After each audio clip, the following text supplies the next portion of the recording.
Hello, and you join me on part 2.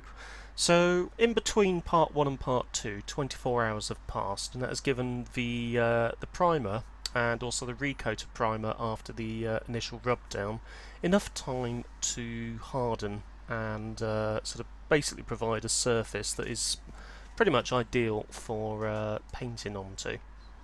The next stage is to apply the top coat, which is something that we're starting to do now.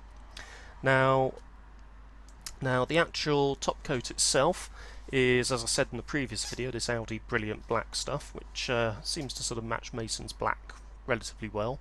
I won't know fully until I actually sort of offer these up to the car just to see how they look. But it's a nice sort of black, and it's non-metallic, just like the finish on the XJ40.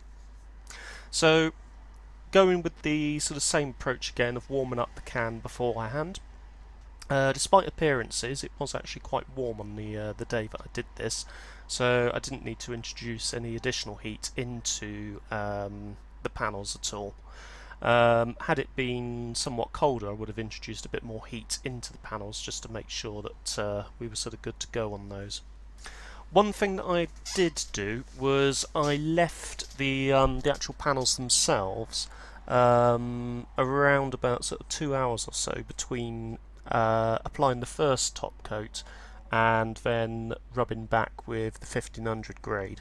One of the mistakes I made on one of the panels was I tried rubbing back after about half an hour, and even though it does work to an extent, what does seem to happen is you do sort of gum up the paint slightly, so you sort of come up with this sort of slightly unpleasant sort of finish, which I learnt my lesson on the first one I'm doing here, and before rubbing back the other one I left that for a good sort of 2 hours or so just to let the finish harden a bit more. Ideally you want to leave it 24 hours between rub back coats. So with that in mind, having left both of those in between, so having left both of those for a couple of hours, I was able to just rub them back and get a surface that was ready for me to apply the next coat onto.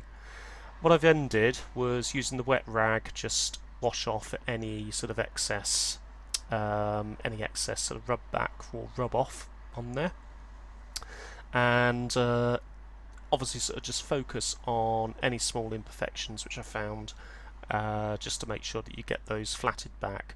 You can, if you need to, go back to the 180 and 320 grade paper if you want to sort of really remove everything, go back to a complete sort of fresh start.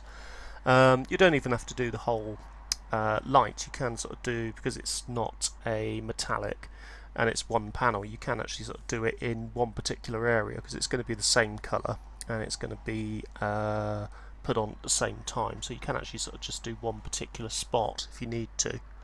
So what I did then was to apply my second coat of top coat and then leave it to dry and sort of flash off again for another couple of hours.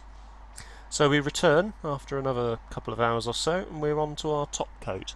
So, the clear coat.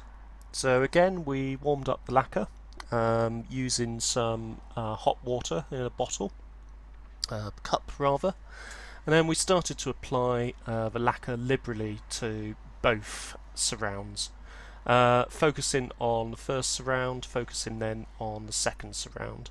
Now, what I did was I did the first surround first. You can see what's happening is the wind was actually sort of travelling in a slightly northerly direction, and thankfully the actual surround itself, the wind actually sort of kept the overspray away from that first surround. So first surround did that first, and then the second surround did that after, so that any overspray that went onto the second surround was directed away.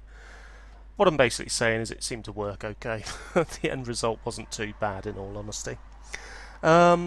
I might at some point want to just rub back a small portion on one of the bezels just to sort of reapply, but I was generally pleased with the overall result. Those after this, the bezels were put back into the conservatory in an area where they would attract most heat and left for another 24 hours before demasking. Anyway, if you found that video useful or interesting, don't forget to hit the like button and also consider subscribing for more upcoming fascinating hobbies. Thanks for watching.